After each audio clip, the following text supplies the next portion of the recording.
पानी के मामले पर वजीर आजम तमाम सूबों को साथ लेकर चलना चाहते हैं। माजी में पानी जखीरा करने के लिए कोई इकदाम नहीं उठाए गए। वजीर मुमलिकत फारूक हबीब की न्यूज़ कॉन्फ्रेंस, कहा वजीर आजम वो इकदाम कर रहे हैं जो पिछली हुकूमतों को करने चाहिए थे। नए डैम बनने से किसानों को फायदा होगा।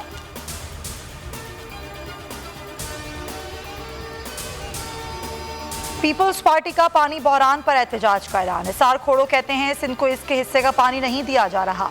चोरी पर इरसा खामोश है। कोटरी का मसला ताहाल हल तलब है।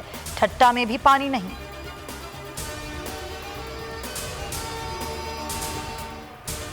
दरियाओं में पानी की आमद 24% बढ़ गई। सूबों के हिस्से में इजाफा कर दिया। इरसा का बयान, कहा सिंध के हिस्से में 35,000 क्यूसेक, पंजाब के हिस्से में 18,000 क्यूसेक का इजाफा किया गया।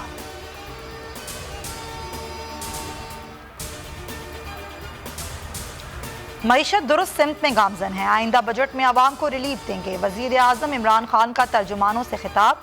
ग्रीन यूरो बॉन्ड के इजरा की तकरीब से खिताब में वजीर आजम ने कहा भारत और बांग्लादेश आगे निकल गए। वो काम करने जा रहे हैं जो 50 साल पहले होने थे। इलेक्शन सामने रखकर मनसूबाबंदी करने से मुल्क आगे नहीं बढ़ेगा। तवील मनसूबाबंदी से ही तरक्की कर सकते हैं।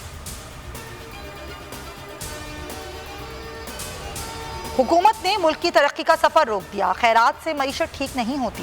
एहसन इकबाल की मीडिया टॉक, कहा मुल्क में बेरोजगारी और गुर्बत बढ़ गई है। वजीर आजम लेक्चर, सदक़े और चंदे ले सकते हैं। पानामा के नाम पर ड्रामा करके सियासी बेयकीनी पैदा की गई।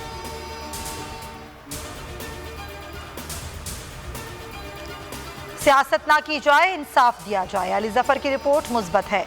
मंजर आम पर लाई जाए। जहांगीर तरीन की लाहौर सेशन कोर्ट में पेशी के बाद मीडिया से गुफ्तगू, कहा रिपोर्ट सामने आने पर सब खोल कर रख दूंगा। कुछ दोस्त साथ खड़े हैं। नज़ीर चौहान पर केस की वजह से बात बिगड़ी है। जाली अकाउंट केस में अबूरी जमानत में 11 जून तक की तौसी। तरीन ग्रुप का बजट से पहले रिपोर्ट सामने लाने के लिए दबाव बढ़ाने का फैसला।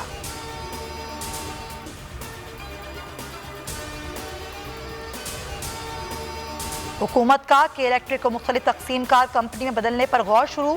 वजीर आजम की मुशीर ताबिश गौहर ने FPCCI के खत का जवाब दे दिया। कहा बिजली की फराहमी करने वाली कंपनी की निजकारी गलत फैसला था। के इलेक्ट्रिक का मुआहदा 2023 में खत्म हो रहा है।